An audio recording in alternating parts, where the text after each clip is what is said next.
Nós estamos estudando o livro de Tito, então enquanto você abre a sua Bíblia e vai até lá no livro de Tito, na carta de Paulo a Tito, hoje a nossa intenção é tratar sobre os versículos 5 até o versículo 9 do capítulo 1. Vamos talvez ficar no versículo 5 e 6, já vou dizer de antemão. Só para lembrar o que estava acontecendo, Paulo provavelmente fundou esta igreja ali na cidade ou na ilha de Creta, uma das ilhas, das 3 maiores ilhas ali do Mediterrâneo. É provável que ele plantou essa igreja logo depois de ser liberto da primeira prisão que ele teve. Então ele é liberto, ele vai com Tito, planta essa igreja, fica um pouco de tempo lá, e aí ele tem que sair para continuar plantando igrejas. Esse é o significado da palavra "por esta causa te deixei em Creta", que aparece no versículo 5. Então, Paulo está tentando estimular Tito a ter um plano diretor. Paulo tem um plano de sucessão. Ele sabe que, como apóstolo, ele está caminhando para o final da vida. Ele quer que as igrejas que ele deixa de trás dele sejam edificadas, estruturadas, organizadas. Os falsos mestres estavam surgindo. Paulo sabe que a perseguição acirrada vai começar e ele vai ter que sofrer o martírio. Paulo, então, tem um plano de ação, um plano de sucessão, que envolve um homem, Tito, seu filho na fé, e aí o que Deus pode fazer por meio de Tito na vida de outros para organizar a igreja. Então, nós temos o plano diretor, versículo 5 e versículo 6, 7, 8 e 9. Olha, vamos fazer a leitura desse texto.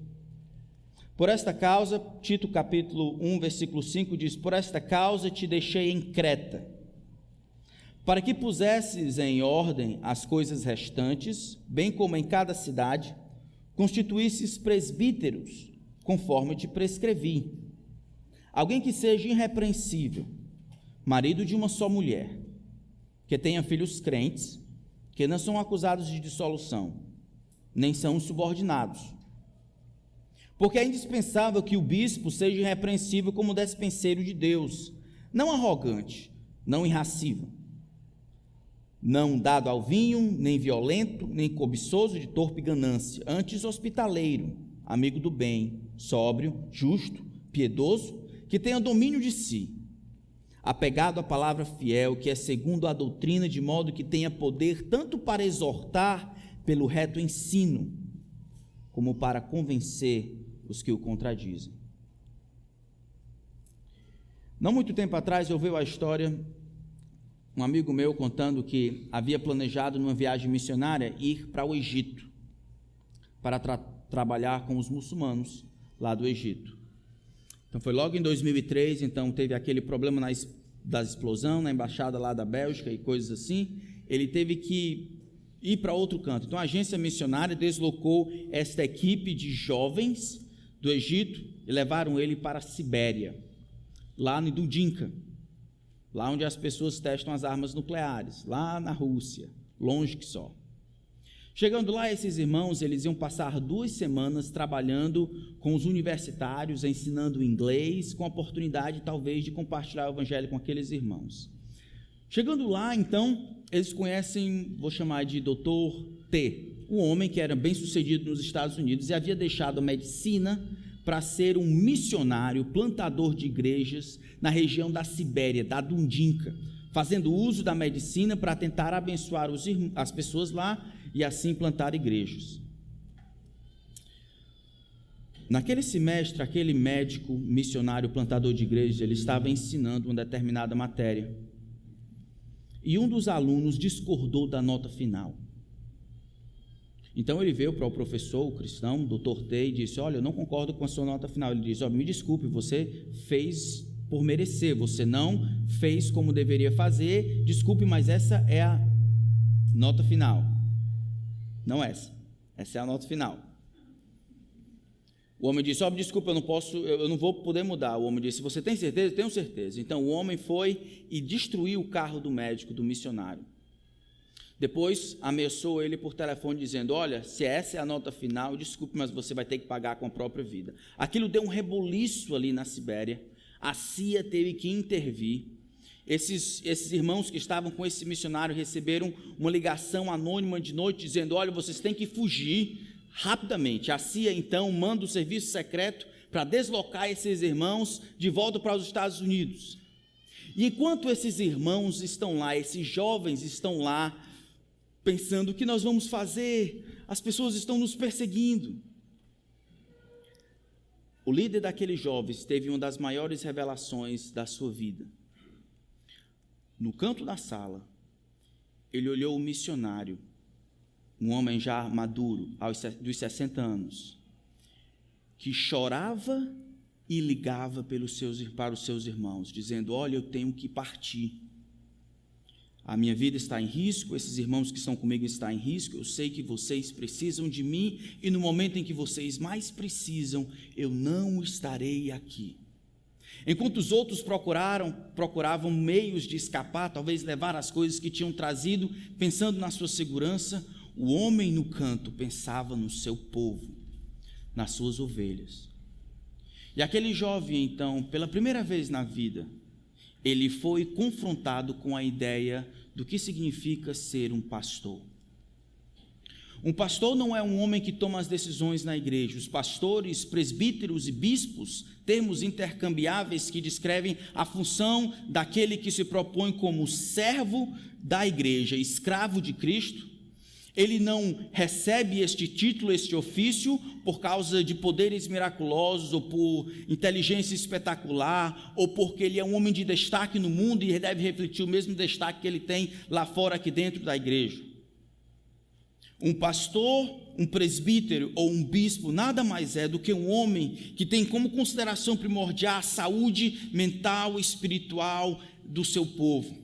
É aquele que, independente do que aconteça com ele, a bolinha, o balãozinho que virá é como o meu povo vai permanecer.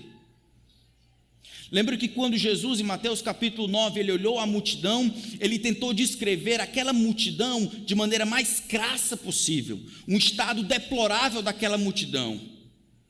E o que ele disse é: olha, eu sinto compaixão por este povo, todos estão aflitos e exaustos. Como? Ovelhas que não têm pastor. Uma ovelha sem pastor é uma ovelha sem proteção, sem cuidado, é uma ovelha sem direção, é uma presa fácil daqueles que estão de fora, é comida dentro do menu daqueles que são lobos vorazes. É por essa razão que Paulo, quando começa a elaborar o seu plano diretor para organizar a igreja de Creta, a coisa mais importante que ele diz: vamos começar pondo em ordem, estabelecendo presbíteros, estabelecendo líderes. Vamos colocar em ordem a igreja, estabelecendo uma liderança. Pessoas que estejam lá, que possam proteger, cuidar do rebanho, que possam de fato se colocar entre as coisas que estão do lado de fora, as coisas que ameaçam a igreja que está dentro e as próprias ovelhas. Interessante que Paulo não pense em nenhuma outra coisa primeiro. Essa é a razão pela qual eu te deixei em Creta. Esse era o objetivo pelo qual eu te deixei em Creta. A razão por que eu deixei você atrás é para que você pusesse ordem na igreja, elaborasse um plano diretor. Esse plano diretor inclui o estabelecimento de um presbitério, o estabelecimento de pastores, o reconhecimento, a instalação de bispos, pastores, presbíteros. Veja que esse termo ele é intercambiável, e as divisões que acontecem na outra América, também na nossa vida, não partem da Bíblia. Olha como ele diz, versículo 5, constitui-se presbíteros, tá certo? E aí, mais na frente, no versículo 7, ele diz: porque eles pensavam que o bispo. Agora, por que ele faz essa diferença entre termos aqui? Deixa eu tentar explicar, fazer um resumão. Talvez caia no Enem dos crentes próximo ano. O bispo significa aquele que olha por cima, é um supervisor. No mundo gentil, era essa maneira como aqueles que administravam as coisas eram chamados. Era um bispo, era um supervisor, era aquele que ficaria ali num palanque mais alto, não porque ele era mais importante, mas que ele tivesse a visão de cima para saber se as coisas estavam organizadas, se todo mundo estava trabalhando, se todo mundo estava sendo bem cuidado. Era um bispo, um supervisor. Esse termo é gentil, grego. Os judeus, eles não entendiam o termo gentil, ou do termo bispo como nós entendemos. A palavra para eles, para aqueles que lideravam o povo, era ancião, presbítero.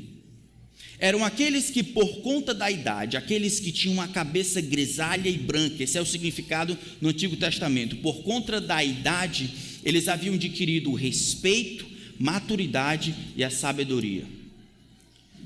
É claro que, infelizmente, eu e você sabemos que tantas vezes maturidade e sabedoria não vêm com a experiência. Mas essa deveria ser a norma. Os mais velhos deveriam ser os mais maduros, os mais experientes, os mais sábios. Não os mais espertos, mas os mais comedidos, os mais sóbrios, aqueles que têm mais clareza, que sabem o final da história. Esses deveriam ser os líderes do povo, ou dentre eles deveria ser os líderes do povo. Então, se bispo dá a ideia de coordenação e direção, ancião e presbítero dá a ideia de maturidade, que normalmente advém com o tempo. Presbítero, bispo e pastor. Pastor aparece no Novo Testamento algumas vezes, descrevendo a função, o que eles fazem. Eles alimentam, cuidam e amam o povo. Olhem lá em 1 Pedro capítulo 5, todas as vezes que essa palavra presbítero, ela aparece no Novo Testamento, todas as vezes, com exceção de uma, ela aparece no plural. 1 Pedro capítulo 5,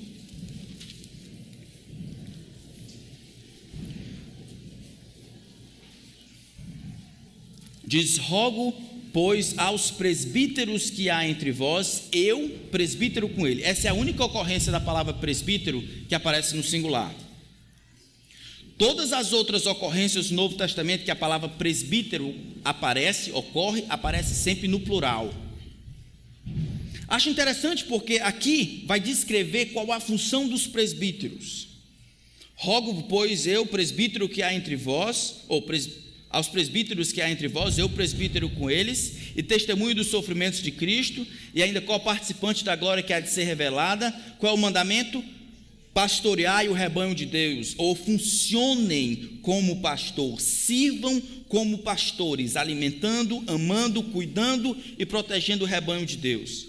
Não por constrangimento, não por obrigação, não como que fazendo favor, mas de boa vontade, como Deus quer. Não por causa do dinheiro, não por sorte da ganância, nem como dominadores do que vos foram confiados, achando que são chefes, donos da igreja, não demandando respeito, não exercendo autoridade de cima para baixo, mas tornando-vos modelos do rebanho. Ora, logo que o Supremo Pastor se manifestar, então recebereis a inacessível coroa da glória. Esse é o plano diretor para a igreja. Talvez você pode estar perguntando, como então? Como eu contribuo para este plano diretor da igreja? Se o propósito de Paulo em deixar Tito lá era para que ele pusesse em ordem, a palavra pusesse em ordem é para que ele fixasse, para que ele ajeitasse, para que ele fizesse os ajustes necessários para que a igreja pudesse ser tudo o que deveria ser. Um pouco mais na frente, no capítulo 1, ele vai falar sobre essa igreja em Creta: imorais, perversos, preguiçosos, reconhecidos por todo mundo. Paulo planta uma igreja, vai-se embora e diz: Tito, agora é a tua vez. Eu te deixei aí para tu comer o foguete, para que você pusesse em ordem as coisas que ficaram de resto. Ficaram de resto significa eu tinha um plano, mas não deu tempo de cumprir este plano. O plano na cabeça de Paulo era muito simples. Ele saía de uma igreja, Atos capítulo 13, ele era comissionado pela igreja, e aí ele contactava a audiência, e aí ele compartilhava o evangelho, compartilhando o evangelho, ele juntava os convertidos, ele agregava aqueles convertidos, ele discipulava esses convertidos, ele treinava os seus líderes, ele os entregava à graça de Deus, e aí ele ia plantar outra igreja. Esse é o ciclo paulino. No capítulo 13, a gente já via ele fazendo isso. Eu sou enviado pela igreja, eu detecto a cidade estratégica onde eu vou plantar uma igreja, Deus tem um povo lá, eu vou encontrá-lo. Ele chega lá, ele compartilha o evangelho, Deus salva as pessoas, ele congrega aqueles que são convertidos, ele discipula todas as pessoas, ele treina os obreiros, ele os entrega a graça e ele dá tchau. Paulo é o tipo de pastor que ele chega na igreja dizendo: rapaz, eu tenho que encontrar uma maneira de sair daqui. Ele já chegava assim: eu vou para essa terra aqui, eu tenho que encontrar a maneira de sair o mais rápido possível. Era o ciclo paulino. Ele era um plantador de igreja, um plantador pioneiro. E ele diz: não deu tempo, Tito. Então eu quero que você coloque as coisas de resto, as coisas em ordem. Aí eu quero que você faça as coisas como deveriam ser feitas. Se você e eu quisermos contribuir para deixar a igreja, ou seguir o plano diretor da igreja, a primeira coisa que eu e você precisamos fazer é afirmar o modelo que Deus, qual é a palavra em português? Que Deus estabeleceu. Afirmar o modelo que Deus estabeleceu para a condução da sua igreja. Nós afirmamos a função pastoral. Nós não inventamos uma outra maneira, nós não criamos aquilo que melhor satisfaz as nossas ambições culturais, nós não inventamos uma coisa porque achamos que seja mais pragmática, nós lemos a palavra de Deus e deixamos que ela guie a maneira como o dono da igreja governa, lidera, guia a igreja. E aí, voltando para o nosso texto de Tito, parece que isso está bem claro: por esta causa te deixei em Creta para que pusesses em ordem as coisas restantes, como em cada cidade constituístes presbíteros, como te prescrevi. Veja que as cidades são variadas dentro dessa ilha, mas é um bocado de presbítero em cada cidade. Os presbíteros estão no plural, você constitui presbítero, você encontra os presbíteros, os homens que são mais maduros, os mais qualificados, aqueles que estão dispostos a serem servos de Deus, aqueles que, quando surgir a perseguição, eles vão ser martirizados primeiro. Você encontra esses homens aí e você instala esses homens ali como líderes do povo nas variadas igrejas. Algumas pessoas vão dizer que a quantidade de pastores deve ser determinada pelo tamanho da igreja. Já viram isso? Um pastor para cada 100. 200, 2 pastores. Se só tem um pastor, tem 200, opa, o pastor está ganhando demais, está ganhando por 2. 300, 3 pastores. Muito embora eu reconheça que parece que existe sabedoria nisso, pelo que eu consigo ver na Escritura, não importa o tamanho da igreja, como a igreja de Éfeso ou a igreja de Creta, não importa a idade da igreja, esta igreja é uma igreja nova. Tanto é que Paulo nem tem o que agradecer. Ele pula do versículo 4 para o corpo da carta, e é por isso que eu te deixei. Ele vai direto ao assunto. Tão diferente das outras cartas de Filipenses, por exemplo. Eu quero agradecer por isso, ou de Efésios. Eu quero agradecer por isso. Ele conhecia, ele estava lá, ele tinha visto. Ele tinha coisas para agradecer. Aqui não. Não tinha dado nem tempo dele experimentar e ver a obra de Deus na vida do povo. Olha, é o seguinte, vou direto ao ponto. Você precisa afirmar o estabelecimento de pastores. Uma igreja grande ou pequena, uma igreja velha ou nova. É um conselho de homens. Esse é o plano de Deus, um conselho de homens que precisa liderar a igreja. Mas aí você pode pensar, o que é que um pastor faz? O texto vai dizer, toda a carta de Tito, na verdade, vai explicar o que um pastor faz. Versículo 6 em diante, um pastor, ele vai mostrar pelo exemplo o que significa ser um homem maduro, o homem de devoção ao Senhor, um amigo do bem. Ele vai explicar conceitos como hospitalidade, como não cobiçoso de sórdida ganância, como sobriedade.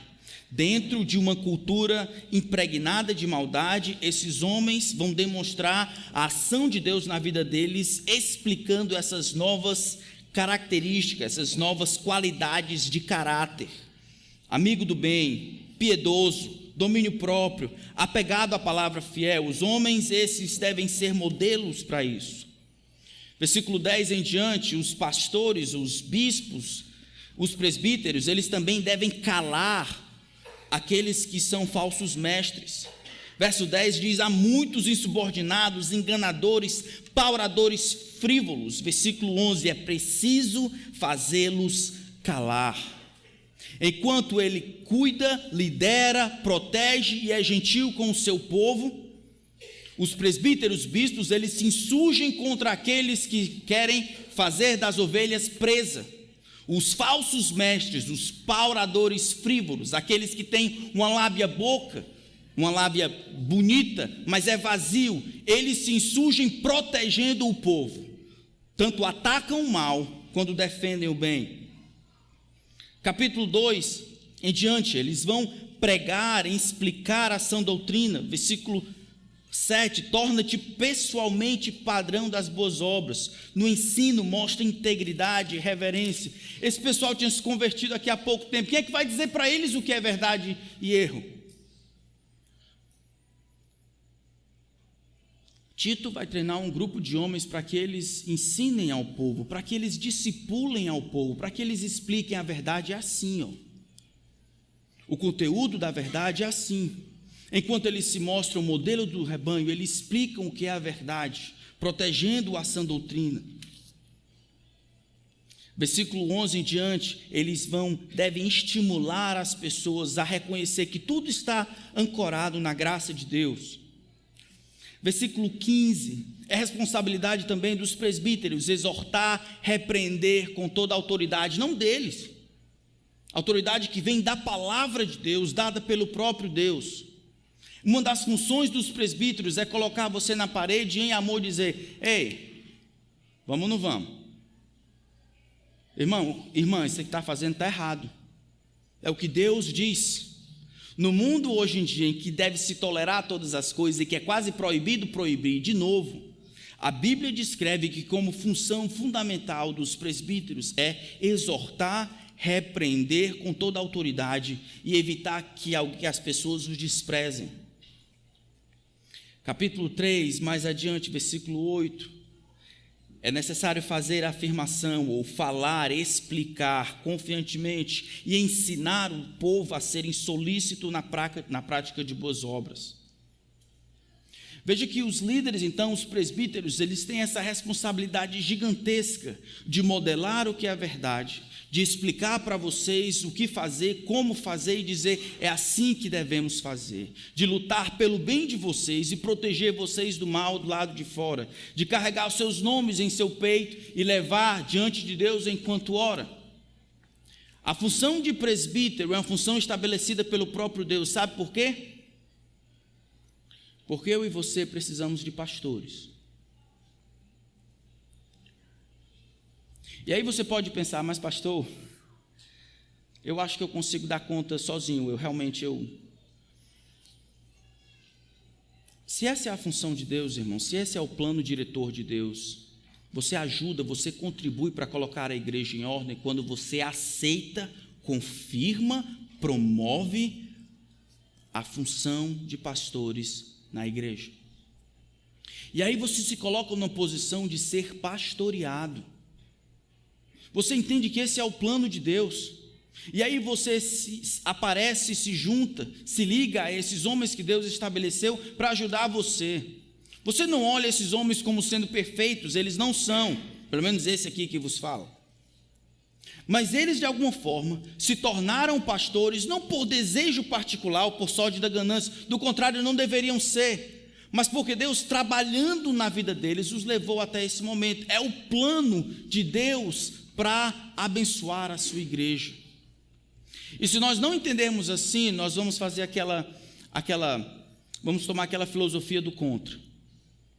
É legal, o pastor está lá, eu vou estar aqui, eu cuido da minha vida, ele cuida da dele, e por aí vai. Pedindo ajuda só quando as coisas estão de mal a pior. Sem nenhum compromisso, sem nenhuma responsabilidade, sem nenhum comprometimento. Na verdade, esse é um conceito triste que a nossa igreja do Planalto precisa rever, é o conceito de membresia. O que significa ser membro? Eu digo isso com temor. Para mim e para os meus irmãos, se você é membro, significa que um dia eu vou comparecer diante de Deus, o Deus que fez os céus e a terra. E eu vou lembrar de você. E Deus vai perguntar para mim: ô Tiago, aquele povo ali, ó, né? aquele pessoal ali, aquele menino ali que estava lá, que disse que era membro, a tua ovelha, eu te dei para ele, foi para tu morrer e trabalhar para servi-lo, para de alguma forma poder ajudar, encorajar, consolar, dirigir, ensinar aquele camarada ali. O que é que tu fez? Tu cuidou da minha ovelha, porque eu morri pela minha ovelha, a minha igreja, minha noiva, eu dei foi o meu sangue por ela. Não vale não teu esforço, Tiago? Não vale teu tempo não de oração? Como é? Eu queria que esse fosse o compromisso entre eu e você, entre o conselho e vocês. Porque esse é o plano de Deus, não é uma coisa que os homens estão inventando. E se nós quisermos de fato contribuir para esse plano diretor estabelecido pelo próprio Deus, a primeira coisa é: Senhor, Tu estabeleceste pastores, bispos, presbíteros, como presente de Deus para me ajudar. E aí você aniquila esse orgulho e pede ajuda, e fica perto e pergunta, e pede. Pergunte se seus pastores estão orando por você, dê trabalho para eles: pastor, ore pelo meu filho, minha mãe, meu tio, vizinho, todo mundo. Ajude os seus pastores a cuidarem de você, você precisa deles. É assim que Deus pastoreia o seu povo, por meio de subalternos, como eu e os outros pastores aqui. Para que isso fique claro, como é que a igreja deveria se relacionar com os seus pastores? Bom, como é que os pastores deveriam se relacionar com a sua igreja? Eles deveriam ser modelo para eles, não como dominadores do que vos foram confiados, mas tornando-vos exemplos. Não motivados por dinheiro, olhando na pele das ovelhas uma maneira de ganhar, qualquer que seja. Esses não. Eles devem sacrificialmente dar de si para benefício do seu povo. Mas como é que então, baseado em 1 Pedro 5, como é que então que as ovelhas se relacionariam com seus pastores? 1 Coríntios capítulo 16, vamos olhar 3 textos, eu queria que vocês abrissem lá. 1 Coríntios capítulo 16.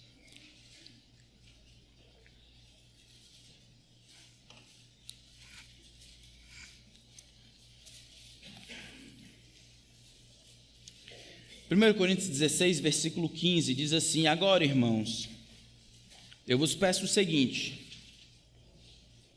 sabeis que a casa de Estéfanas são as primícias da Acaia, e que se consagraram ao serviço dos santos, que também vos sujeiteis a esses tais, como também a todo aquele que é cooperador e obreiro. Então, Paulo está escrevendo a esses irmãos de Corinto, lembrando-os da casa de Estéfanas, que estavam lá desde o começo. Provavelmente a igreja tinha se reunido na casa de Estéfanas. E Paulo então ordena aos irmãos de Corinto que se sujeitem, que sejam submissos, que voluntariamente aceitem viver debaixo do cajado daqueles pastores, o líder daquela comunidade. Mas aí você pode pensar: mas pastor, isso é uma coisa específica daquela época. Não, ele diz que também vos sujeiteis a esses tais. Só a esses? Não, como a todo aquele que é cooperador e obreiro. A palavra sujeitar aqui é a mesma palavra que acontece em outros ambientes na criação de Deus. Na criação de Deus existe a ordem pública e social, e Romanos 13 vai dizer: nós devemos nos sujeitar às autoridades. É esta palavra aqui, nos sujeitar às autoridades, isso é nos alinhar debaixo, entender que é plano de Deus, não importa quem está lá, que eu não vá contra, a menos que fira a lei do meu Deus, que eu me coloque voluntariamente debaixo, porque ir contra essa autoridade é ir contra a autoridade de Deus que o colocou lá. Dentro da família, Deus vai usar a mesma coisa, não somente na esfera pública e social, mas dentro da família. Filhos, o quê? Obedeça a vossos pais no Senhor, porque isso é justo. Os maridos amam as esposas,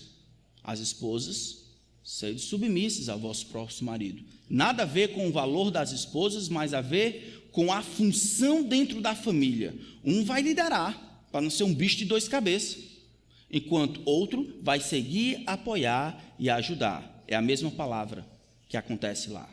E agora a gente vê a mesma palavra sendo utilizada dentro da igreja.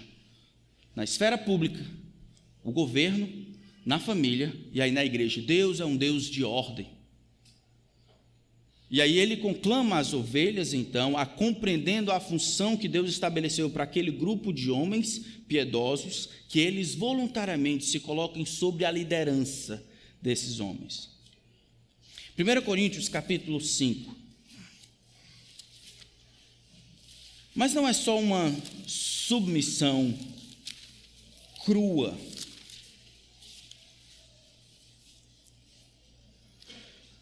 É mais do que isso. 1 Coríntios capítulo 5 diz assim, verso 12. Leiam aí. Agora vos rogamos, irmãos, que acateis com apreço os que trabalham entre vós e vos presidem no Senhor e vos admoestam. E que os tenhais com amor em máxima consideração por causa do trabalho que realizam. Viver em paz uns com os outros. 1 Tessalonicenses 5, eu disse Tessalonicenses não? Coríntios? Não, disse isso não, está gravado. E está gravado, não? 1 Tessalonicenses 5, rapaz.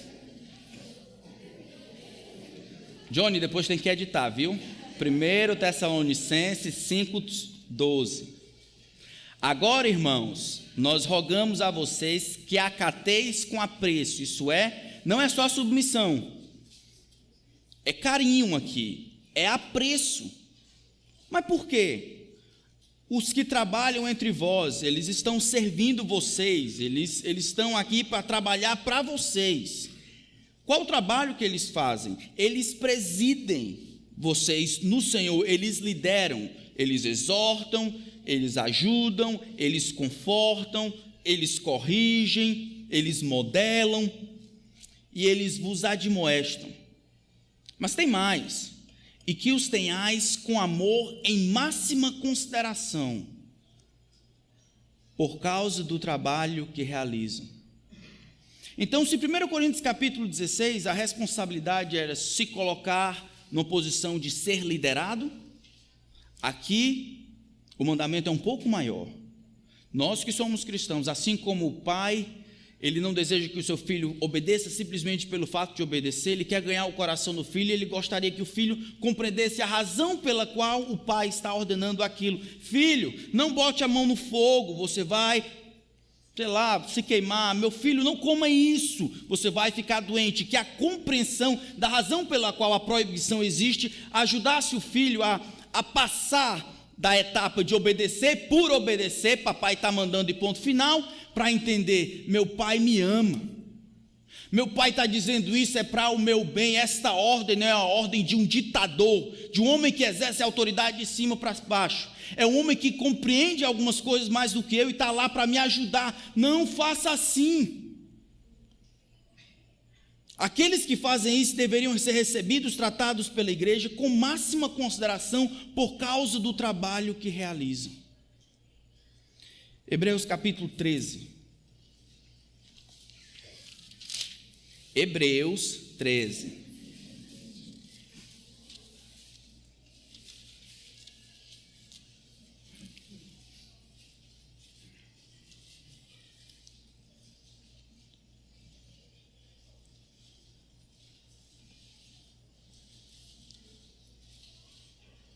Versículo 17, olha o que o texto diz. Obedecei aos vossos guias. Quem são os vossos guias? Versículo 7 do mesmo capítulo. Lembrai-vos dos vossos guias. Quem são esses? Os quais vos pregaram a palavra de Deus. Aqueles que primeiro compartilharam a palavra de Deus. Talvez os plantadores daquela igreja. Aqueles que explicaram a palavra de Deus. Voltem lá para o 17 do capítulo 13. Obedecei aos vossos guias, aos vossos líderes. E sede submissos para com eles, porque eles são especiais, seres iluminados. De novo, esta obediência está ligada ao trabalho que eles realizam. Sede submisso para com eles, pois velam por vossa alma. E esse aqui é um dos textos que eu sinceramente tive que considerar antes de assumir a responsabilidade de ser o novo pastor de vocês. Por causa das muitas responsabilidades que eu já tinha, esse foi um texto que me tirou o sono. Por isso que um dos requerimentos, das condições que eu coloquei é que a gente tivesse condições de criar e treinar um conselho de homens. Porque eu quero velar pela alma de vocês de maneira correta, como quem deve prestar contas. Você acha que eu vou prestar conta a você? Acham que porque ajudam o pastor que de fato é pastor, presbítero, ajudam, sustentam o pastor, é por isso que, é isso que segura ele no trabalho? É por causa de Jesus, irmãos. Prestar conta diante de vocês, essa é uma coisa que pesa no meu coração. Vocês podem ajudar a gente ou piorar. O texto diz, para que façam isso com alegria e não gemendo, porque isso não aproveita a vós outros. Que a alegria dos pastores, dos líderes que Deus colocou na vida de vocês, seja uma motivação a mais para que vocês compreendam as diretrizes, a liderança, como uma coisa boa, não como uma coisa ruim, para que eles façam com alegria e não gemendo, porque isso não é bom para vocês. Já imaginou?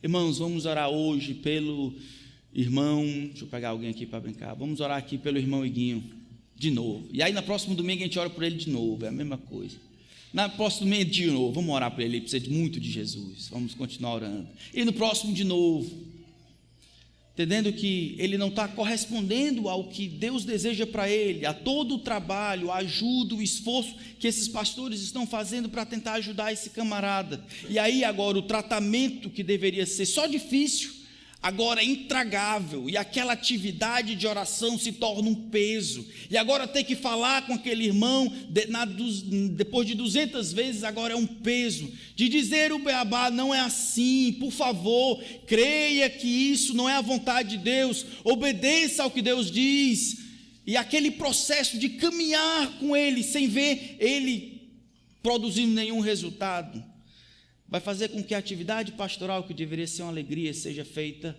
como que gemendo. Isso não é bom para você.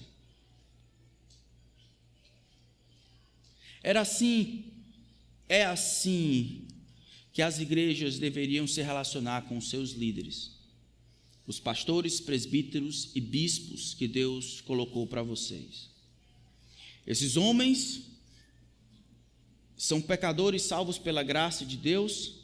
Eles não devem ser considerados mais sábios e maduros da igreja? Eles devem estar com certeza dentro daquele quadrado onde os mais sábios e maduros estão. Mas nenhum deles deveria dizer, eu sou o mais. Ele está entre aqueles que as pessoas podem olhar e ver direção, consistência, progressão, mas nunca perfeição. Se essa é a vontade de Deus para a vida da igreja, minha exortação é que todos nós aceitemos esse modelo, afirmando os pastores que Deus nos deu, nos colocando voluntariamente debaixo do cajado deles, porque eles velam pela alma de vocês, para que façam isso com alegria, não gemendo, porque eles vão prestar contas diante de vocês. Mas o texto então nos diz uma segunda coisa. se nós quisermos de fato seguir esse plano diretor estabelecido por Deus para a igreja, a primeira coisa é afirme a função dos pastores, como Paulo havia prescrito. A segunda coisa, começando do versículo 6, é que se concentre nas qualificações bíblicas. Você afirma a função dos pastores, homens piedosos, salvos pela graça de Cristo, ovelhas entre as outras ovelhas, trazidas por Deus para liderar o povo. Ao mesmo tempo, você se concentra nas qualificações bíblicas. Deixa eu explicar como isso é perigoso. Eu cresci numa época em que era terrível você duvidar ou colocar em xeque o chamado subjetivo de alguém. Então o camarada está lá e ele dizia: olha, eu quero ser pastor e missionário. Era rude você dizer: como é, meu? Por que tu quer ser? Não, isso era rude. Não somente na igreja, mas até nos seminários. A pessoa que chegava lá e dizia: eu quero ser missionário, eu quero ser um pastor, colocar em xeque e perguntar por quê, era rude. Isso está errado. Na Bíblia nós encontramos as duas coisas. Aquele que aspira ao episcopado, 1 Timóteo 3,1, existe aquele desejo subjetivo. Paulo estava tentando encorajar Timóteo e aqueles ao lado de Timóteo, porque quando o negócio apertasse, a perseguição surgisse, pessoas como Timóteo, os pastores, que iriam sofrer a pena primeiro. Então aquele que aspira ao episcopado, Paulo está encorajando, excelente obra almeja, subjetivo. Rapaz, eu gostaria de dedicar minha vida em fazer aquilo, servir aos irmãos, ser um missionário, plantar aquela igreja. Versículo 2, no entanto, vai dizer: é necessário, portanto, é primordial, ou seja, a subjetividade desse desejo precisa ser comprovada pela objetividade da presença dessas qualidades de caráter que somente Deus pode produzir. É necessário, portanto, que o bispo, o pastor, seja irrepreensível. É a mesma palavra que aparece aqui. Versículo 6, só deve ser presbítero se alguém, em caso de esta pessoa que deseja ser ou trabalhar nessa função, for irrepreensível. A subjetividade, ela é comprovada, corrobora com aquelas qualidades de caráter que nenhum dos homens pode produzir. O que significa ser irrepreensível? Irrepreensível não significa dizer perfeição. Amém? Por que eu sei disso? Porque eu sou pastor e não sou perfeito. Muito bem, é exatamente isso. Irrepreensível não é perfeição. Paulo não era perfeito, Pedro não era perfeito, nem os discípulos eram perfeitos. Não é ausência de quedas, nem a ausência de pecado. A palavra dá a ideia de ganchos. É um homem que pode andar pelo meio dos outros sem ter ganchos que possam prender, pessoas que possam segurar e dizer: ei, tu está devendo aquilo, ei, tu tem aquilo ali que tu não foi tratado, ou aquele negócio ali, ó, tu tem que resolver aquele negócio, opa, tu tem uma demanda ali. Ele não tem grude, ele pode passar entre os outros sem manchar os outros. Ele não tem pecados que não são confessados, não tem problemas que não são de fato lidados de maneira bíblica. Tudo que ele consegue perceber a respeito de si mesmo, ele lida de maneira bíblica. Ele tem exercitado o arrependimento, de maneira que os homens de dentro e de fora podem perceber nele um modelo de cristianismo, um modelo de santidade, devoção. Ele deve ser irrepreensível, ele deve ser livre de manchas ocasionadas por pecados recorrentes. Ele deve ser um homem que não tem ganchos no mundo, ele deve ser um homem que não tem o rabo preso, ele deve ser um homem que confessa os seus pecados, que clama por misericórdia, que pede por perdão, que tem experimentado restauração ao longo da vida. Esse é o tipo de pastor que nós encontramos aqui. Ele vai ampliar um pouco mais o que isso quer dizer. E ele vai falar sobre as responsabilidades dentro da família e depois as responsabilidades fora. Hoje nós vamos ver as responsabilidades dentro da família. Como irrepreensível, um homem sobre que as pessoas não podem julgar como sendo infiel, ele deve ser marido de uma só mulher, que tenha filhos crentes, que não são acusados de dissolução, nem são insubordinados. Marido de uma só mulher não quer dizer que ele tem que ser casado. Paulo parece que era solteiro. Marido de só mulher dá a ideia de que, havendo casamento ou sendo casado, que seja apenas com uma mulher. O pastor, então, deve ter uma vida moral que seja claro para todas as pessoas no relacionamento público, de que aquela mulher, a esposa dele, é a mulher da vida dele. Na maneira como ele se comporta, na maneira como ele trata as outras irmãs e as outras senhoras, não existe nenhuma aparência de maldade. É claro para todo mundo que ele é casado com aquela mulher, com a sua esposa, que o coração, atenção, amor, devoção e as coisas que são ligadas no casamento pertencem a ela. Ele é moralmente inatacável. Ele é marido de uma só mulher. Somente a esposa dele ocupa este lugar que as esposas deveriam ocupar, em termos psicológicos, em termos do coração, em termos da afetividade, em termos da atenção, em termos do uso dos recursos, em termos do tempo. É claro para todos e para todas o lugar que a sua esposa ocupa nesse relacionamento. E por último, que ele tenha filhos crentes, não acusados de dissolução, que não sejam também insubordinados. Essa aqui é uma palavra difícil, que eu quero explicar para os irmãos. Por muito tempo, algumas pessoas, eles interpretaram esse texto, filhos crentes, como falando filhos que eram salvos em Jesus Cristo. Alguns pensaram, olha, os que são pastores são predestinados antes da fundação do mundo, de tal forma que Deus cuidou da genealogia de tal maneira que as crianças que nascem no seio, dentro da família de um pastor, já nascem salvas. Não sei o que é que eles iriam dizer, aqueles que são adotados dentro, né? Todo mundo ia querer ser adotado por pastor, mas já nasce salva. Deus trabalha para que... Bom, isso, como dá para a gente perceber, isso vai ter muitos problemas teológicos. A salvação não é herança que se ganha dos pais, a salvação é individual, ela vem por meio daquela confissão do crer do coração em Cristo. Acontece de maneira individual, voluntária, não por coerção, não por família, de maneira que o homem, mesmo sendo pai e amante do seu filho, não pode salvar o seu filho. E o filho não pode ser salvo pelo pai. O texto não pode estar dizendo isso. É claro que muitas das vezes essa palavra crentes quer dizer de fato crente em Jesus Cristo, salvação. Mas por causa das implicações teológicas, assim como o restante do texto, a gente pode entender de uma maneira diferente.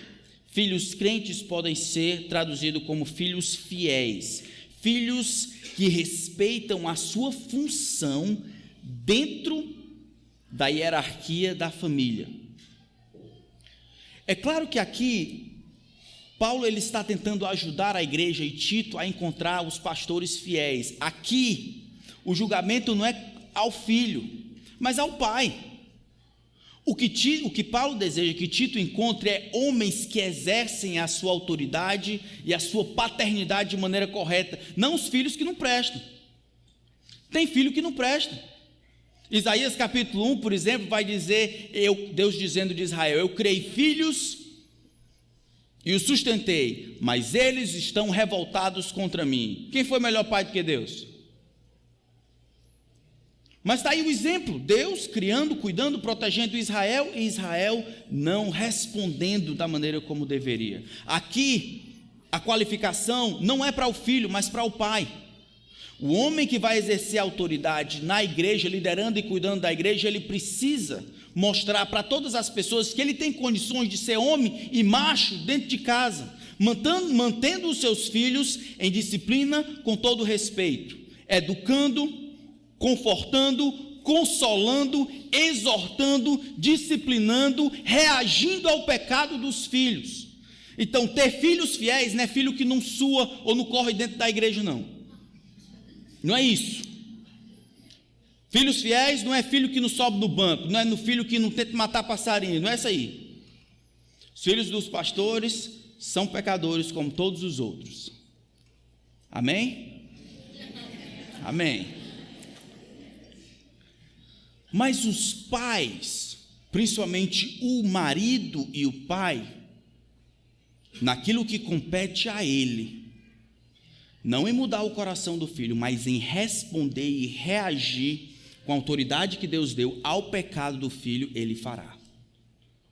Nesse sentido, ele é irrepreensível. Não tem pecados na vida do meu filho que eu não esteja lá para tratar, para ajudar, para confrontar. Eu estou educando, ensinando, ajudando o meu filho a conhecer a verdade. Eu não consigo mudar o coração do meu filho, mas eu sou um instrumento claro nas mãos de Deus para fazer isso. O homem que vai exercer autoridade na igreja, ele precisa então exercer autoridade em casa. Esses filhos aqui, eles não podem ser acusados de dissolução ou de selvageria, de insubordinação, de bebedice, de falta de freio. Nem são insubordinados. Eles entendem que vivem debaixo da asa do Pai. Enquanto eles vivem debaixo da asa do Pai, eles respeitam, obedecem seus pais. Irmãos, essas são qualificações gigantescas que eu e os meus irmãos acho que tremem. Mas esse é o plano de Deus para nós. E o nosso desejo como conselho é que a gente abarque essa ideia juntos. Que a gente entenda que é o plano de Deus, que você olhe essas coisas e veja, rapaz, eu vou orar pelos nossos pastores, porque a atividade é gigantesca demais. Eu vou orar para que esses irmãos sejam irrepreensíveis. Eu vou orar para que eles sejam guardados. Eu vou orar para que eles se mantenham moralmente puros, para que eles sejam homens de uma só mulher. Eu vou orar pelos seus filhos. Eu vou orar para que eles tenham amor suficiente, que eduquem, cuidem dos seus filhos. Eu vou orar para que Deus continue protegendo esses irmãos, não somente por amor a eles, mas por amor à sua igreja. Quando pastores caem, a igreja sofre. Jesus diz: eu ferirei o pastor, e as ovelhas se dispersarão. O plano de Deus, se você quiser contribuir para o plano diretor do Senhor, afirme a função pastoral, se coloque voluntariamente debaixo da autoridade, deixe que esses homens pastoreiem você, deixe que eles caminhem com você, andem com você, orem com você de tal maneira que eles partilhem as suas dores. É para isso que eles existem, para o benefício de vocês. Usem. Ou você acha que é mais esperto que Deus? Deus poderia ter dado tudo. Deus poderia ter criado um plano fabuloso. E quando eu olho para mim, eu dizer, rapaz, com certeza o Senhor poderia ter feito um plano melhor. Mas Ele resolveu não fazer. E aí? Em vez de ficar reclamando pelas coisas que Deus faz, ou você tentando ser Deus, dizendo eu faria diferente, você assume o seu papel. Vamos juntar todos juntos, juntar todos nós, fazer a vontade de Deus, assumir que esse é o plano de Deus para o benefício da igreja. Nós afirmamos a função pastoral e nós mantemos o olho aberto nas qualificações bíblicas. Se os homens estão atrás de dinheiro, por isso que eles se tornam pastores, eles devem ser demitidos. Se é por causa de ofício, de fama, de poder, aqui não é o lugar deles. Se é para benefício próprio e não para benefício do povo, não é o lugar deles. Se são preguiçosos, se são imorais, se não são puros devotos, se não são fiéis à palavra de Deus, apegados a ela, aqui não é o seu lugar. Mas todos nós precisamos estar juntos nesse processo. Afirmamos a função pastoral, nos concentramos nas qualificações bíblicas. É assim que a gente vai colocar a igreja em ordem. Estamos juntos? Vamos orar. Senhor nosso Deus e Pai, esse é o plano do Senhor e eu te agradeço porque nem eu, nem meus irmãos, nós precisamos criar as coisas. Eu não sou esperto. É o Senhor quem estabeleceu as normas, a maneira pela qual a tua igreja deveria ser liderada. E com respeito e temor, nós nos colocamos diante de ti. O conselho, implorando que o Senhor nos dê graça que nós não temos, para amarmos o teu povo como o Senhor os ama, a termos seus nomes, seus rostos, suas dificuldades, como um doce peso no nosso coração, todos os dias. A vivermos em função deles, estudarmos para eles, dedicarmos tempo a eles, servirmos para a alegria deles. E que o Senhor também nos dê o coração do nosso povo, que possamos servir em harmonia, não gemendo, que possamos naquele dia dar contas de cada um desses amados irmãos pelos quais o Senhor morreu e derramou o sangue do teu próprio Filho. Que haja temor em nossos corações e grande senso de dependência e inabilidade para a tarefa. Cuide da tua igreja, Senhor. Mantenha os teus pastores em pé. Protege o povo que o Senhor comprou com o teu sangue. Nós oramos assim em nome de Cristo. Amém.